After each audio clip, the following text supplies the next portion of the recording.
Welcome to Kayfabe Review. In this series, we review movies as if they were WWE pay-per-views. This week, we're going to be reviewing Spider-Man. So let's hit that subscribe button and get right on into it.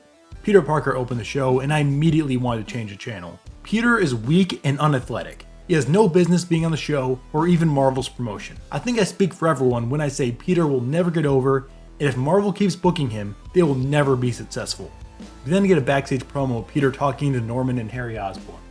The Osborns try their best to put Peter over as a smart in-ring technician, but I'm just not seeing it. Unsurprisingly, Peter goes on to botch the next match. According to backstage sources, Peter was booked to go over on the Spider. However, he forgot his spots and the Spider had no choice but to end the match. A lot of people on Reddit are saying it was selfish of the Spider to put himself over instead of doing the job, but I disagree. Peter Parker clearly wasn't paying attention, and if the Spider didn't go for the finish, would have buried the whole company. 1 star, a terrible match through and through. We then see what seems to be a gimmick change from Norman Osborn. I don't understand why Norman would need a gimmick change when he's already super over. That brings us to our next match. Apparently someone told Peter Parker that he was going to get fired unless he suddenly became a better wrestler, because he busted out some really cool moves seemingly out of nowhere. And dare I say, his match with Flash Thompson was actually really good. Peter dodged punches like he was Muhammad Ali, did a quadruple backflip, and finished him off with a single anime punch. All of that with Flash Thompson selling everything perfectly made this a truly good match. 4 stars. And after that banger of a match, we get treated with an Uncle Ben promo. It was perfect as usual, with Uncle Ben spitting an iconic line about responsibility. This promo was a solid 5 stars. I don't see any reason why they wouldn't give Uncle Ben more mic time in the future. And now look, I know I've been saying that Peter Parker needed to drop his photographer gimmick, and I'm glad he did, but straight up stealing the Spider's gimmick has to be a new low, even for him. Peter changed his gimmick from Peter Parker, the photographer for the school paper, to the Human Spider, which ultimately got dubbed to Spider-Man. I am upset that he stole the Spider's gimmick, but his match with Flash Thompson made me optimistic for the future Peter could have with this character. The next match was Macho Man Randy Savage vs. Spider-Man in a steel cage. Spider-Man once again started the match with evasion and backflips before Macho Man cut him off with a steel chair. Savage got some more shots in before Spider-Man did his comeback and finished him off with a monkey flip. This was a great match with a poor finish. Spider-Man has proven he has an amazing arsenal of moves at his disposal, and a monkey flip into a cage was just a big letdown. Spider-Man buried Macho Man so bad that I wouldn't be surprised if he goes to TNA after this. After that match came one of, if not the worst segment in recent memory. Ben Parker was written out of the promotion. To be fair, the segment itself was actually pretty well executed. But Marvel needs Ben Parker. Although his matches haven't been that good recently, his promos steal the show every time. Negative stars, I hated this so much. This seemed to be the show of gimmick changes, because Norman Osborn officially debuted his new Green Goblin gimmick.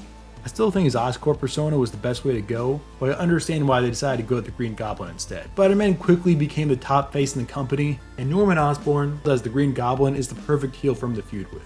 And what a good feud it is. They wasted no time and had Spider-Man work Green Goblin right away. I was super hyped for this match, but ultimately I was disappointed. Although both guys pulled off some great powerful moves, neither one sold for the other. Goblin shot Spider-Man from close range and Spider-Man didn't even notice. When Goblin got shot in the face with the web, he just shrugged it off. And both guys didn't even try selling getting slammed into a window at 75 miles per hour. The count-out finish didn't help either. I'm giving this match 2 stars. Although the moves were great, doesn't mean anything if no one sells them.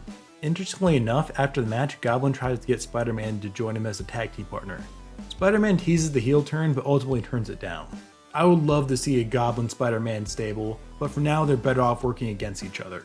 Their last match wasn't too great, but they have undeniable chemistry, and sooner or later they will put on a 5-star match. To make it clear that Spider-Man is still a face, he had a backstage segment where he beat up some jobbers and saved Mary Jane. Spider-Man showed off his agility by kissing Mary Jane upside down and left before she could take his mask off.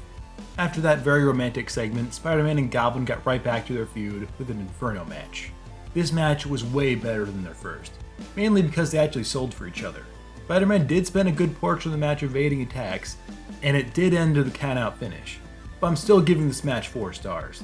This is the high-quality match that I've come to expect out of these 2 top guys. It was then time for our main event, one last brawl from the Green Goblin and Spider-Man. Everything was there. The moves were phenomenal, they learned to sell for each other, and it was all tied together with a perfect organic storyline. Goblin made things personal by threatening Mary Jane, and Spider-Man responded with the best combo of the night. When Goblin was backed up against the ropes, he summoned a sneak attack, only to have it backfire and take himself out instead.